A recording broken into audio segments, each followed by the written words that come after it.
Hey ratbags, it's Jade, welcome to the Survival Show. Today we're covering a whole plethora of zombie survival games news, as well as Return to Moria, the Lord of the Rings game that's coming to Xbox and Steam very soon. So if you want to see the best in survival games news, gameplay and guides for upcoming new games, as well as big updates for your favourite, make sure you're subscribed and really hit that like button if you want to see more of these. Today we are covering the news about Scum and its console ports, what's happening with Dayz and its Frostline DLC, as well as a major update changing systems. 7 Days to Die is getting its first big update, and it doesn't seem to have crossplay in it just yet, but it looks to be solid and filled with adjustments for lots of POIs. Does that mean you have to really start a new game? We'll discuss that.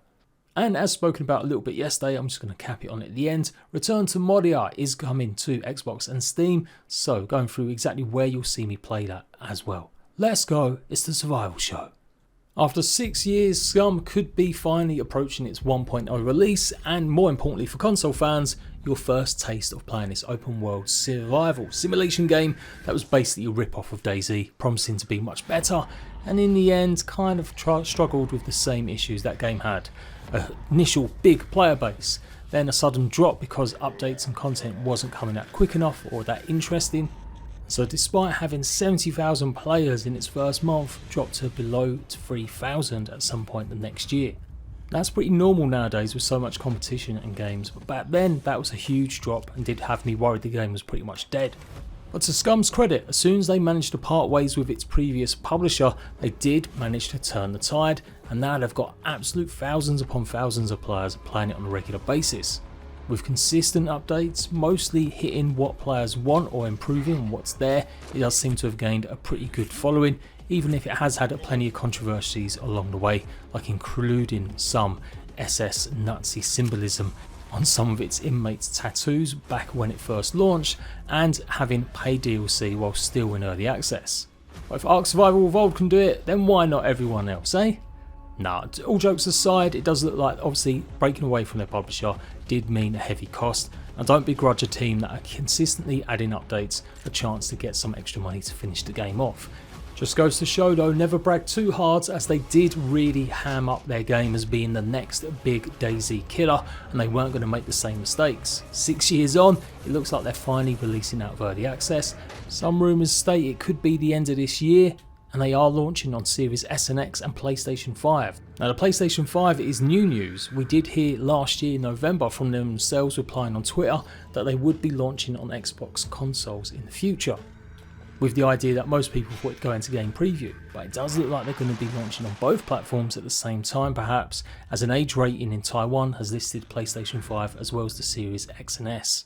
This comes courtesy of Gemasutsu, a Asian gaming website.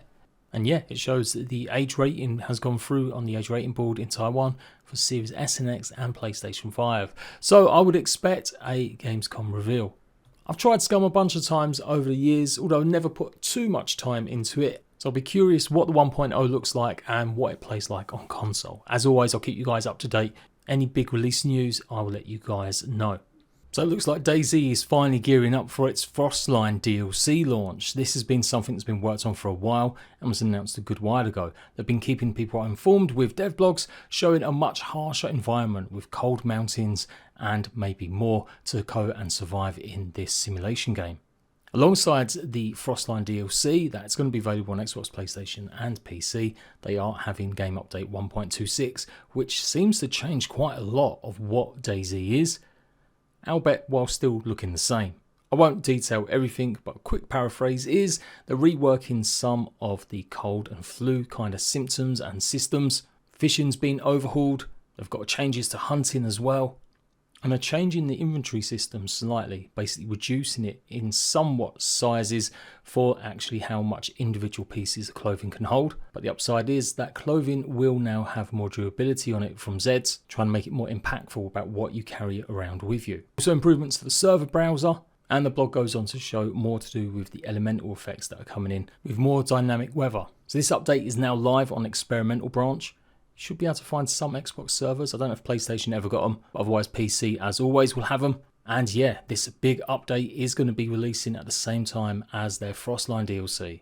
You can go and wishlist Frostline, still no price given for it yet. I don't know if that's been revealed publicly anywhere else. Given Livonia ended up being repurposed and put as part of the main game, but they then went and increased the main game price. Be interesting to see exactly how much this DLC will be. I think the last one was around $7.99, $9.99. I'm sure we'll probably see some trailers or some action over Gamescom, or at least just taking advantage of the timing for games news rather than being at the big show. And that goes for Scum as well. I wouldn't be surprised if we saw the actual 1.0 release date for Scum then. And finally, some updates for 7 Days to Die. The game's been out for 2 weeks now, and I was surprised not to see more hotfixes and stuff go through. There was one major one for the Xbox that was supposedly meant to allow more people to connect on the Series S, but I don't know if that ever got fixed. So please tell me now, if you got a Series S today, sign in, try and invite some of your friends. How many people can you invite? There is still no official wording anywhere that says it's only 2 players or 4 players or whether or not it was a bug. It's crazy we can't get a definitive answer from the devs anywhere. And 2 weeks on, it's still up in the air. As some of you guys have said, you have been able to get more than 2 players on Series S, but a lot of you are saying no. But yeah, this update is going to be going live on experimental, so don't expect it to appear on Xbox or PlayStation for a good while yet. You have to opt into this on the special branch, and it basically does a lot with audio issues and fixes the various POIs, and they're suggesting you start a new game to have and experience these POIs in all their glory.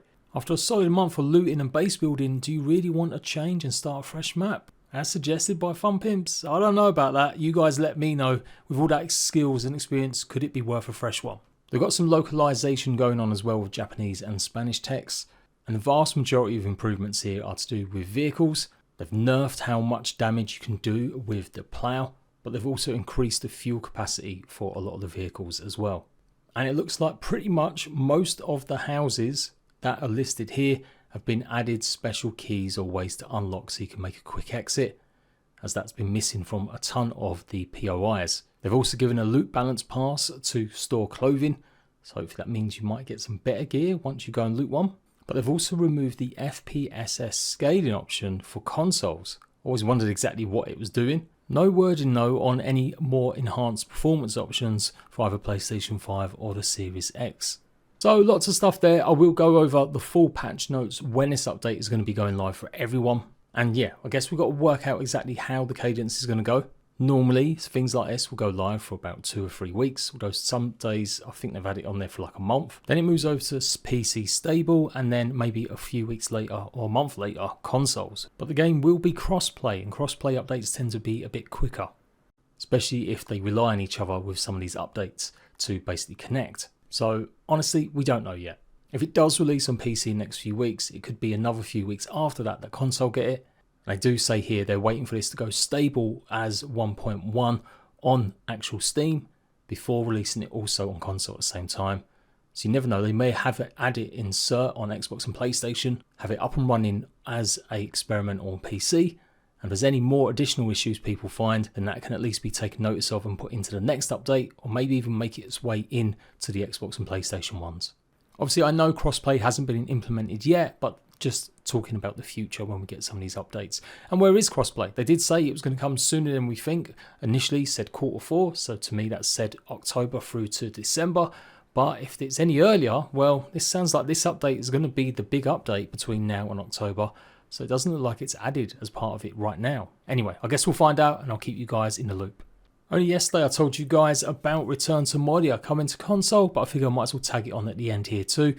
It's been on PlayStation 5 and Epic Games Store for a while now since its release last year, but Xbox are finally getting the chance to play on Series S and X, and it's going to be happening very soon on August the 27th. It's also coming to Steam for the first time as well, so yeah, it's going to be a good time to hop in. Huge update, adding a whole bunch of new mechanics, including the sandbox mode and more enhanced building improvements, new gear and a lot more. Best feature about it, it will be crossplay. You'll be able to play with up to 8 of your friends across any of the platforms. Shame 7 Days to Die couldn't take a leaf out of their book. And yeah, despite maybe being a bit of a letdown when it launched, I'm keen to see how this is improved, as I haven't really touched it since. It has had a couple solid updates, if not spectacular, and the sandbox mode has been worked on for the last few months, so should be in good condition. With this and Core Keeper going live at the same time on the same day, I'm definitely going to be pressed about what I'm playing. Not too sure where I might do some new Return to Moria stuff. I feel like I should do a Let's Play, so that might go on my JPG Crafter channel. If you don't know what that is, it's usually the home of grounded, small land, core keeper content, but obviously more younger, chill survival games sometimes. I think Return to Moria kind of fits, but with Core Keeper launching at the same day, like I said, I don't really want to distract too much from that. But I have got a bit of a window at the moment. I've been trying Enshrouded. I ain't going to lie, I just can't get into it at the moment. So I'm going to try maybe doing some Let's Plays of Lord of the Rings, boot up the Epic Games, maybe PTB, so that I'll get well acquainted with the sandbox mode. And yeah, I've got 3 channels technically. JPG Crafted though is up to 45,000 subscribers. It's been my most popular channel in the last 2 years. And that's the way the algorithm goes. Concentrating on 1 or 2 games instead of every game seems to have helped it grow a lot. So I know it's hard to keep up with, but I would appreciate a sub on there as well. And that's it. I'll be back with, as always, survival games news and taking a look at brand new stuff that's releasing. Got Gamescom coming up in a week and a half's time. I'll be there with all the details you need to know. And any big updates, you'll see more from me. Until next time, ratbags, laters.